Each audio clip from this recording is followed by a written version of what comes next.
I'd like to begin by discussing the very first verse of the first chapter that we just recited.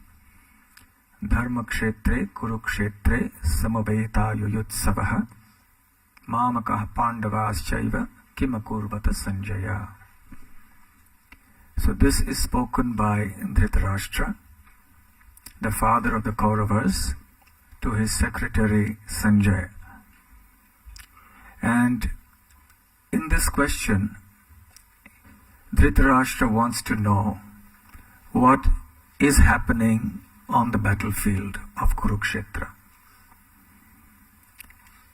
Now the question that Dhritarashtra asks is, what did my sons, Mamakaha, and the sons of Pandu, the Pandavas, do when they assembled Samavetan in a spirit to fight Yuyutsavaha, in that very place of piety and dharma, Dharmakshetra, which is Kurukshetra? So what did they do? The answer is clear. The answer is included in the question. So this is called a redundant question. A redundant question is a question that need not be asked because the answer is obvious. And also because the answer appears in the question itself. So when Dhritarashtra says that what did my sons and the sons of Pandu do, being desirous to fight on the battlefield, well, they fought. They didn't come there to play cricket or football.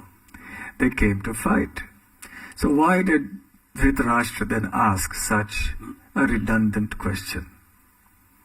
Because he was in anxiety about the outcome.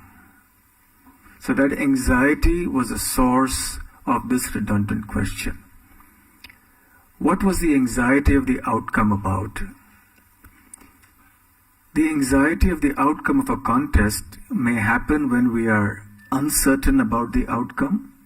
Let's say our team is playing another team and they're evenly matched and we don't know how the result is going to turn out.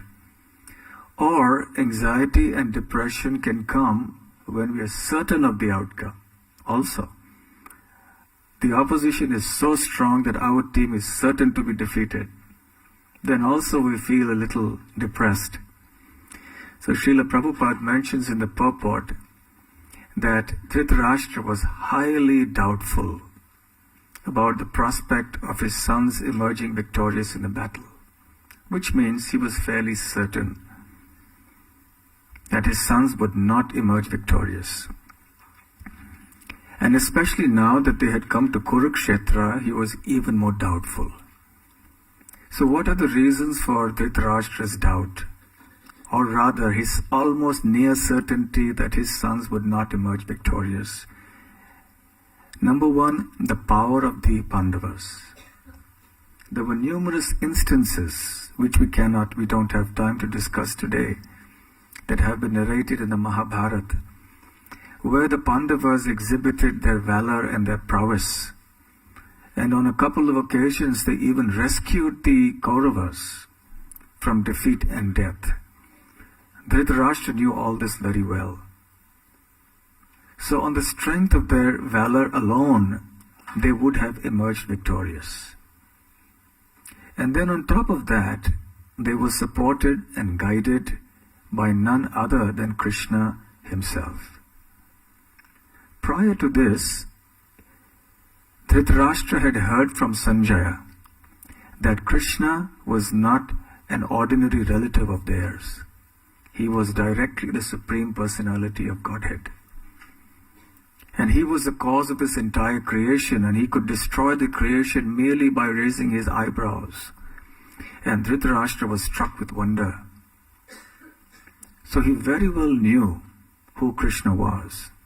And now that Krishna had taken the side of the Pandavas, he was even more sure that his sons, the Kauravas, would not emerge victorious.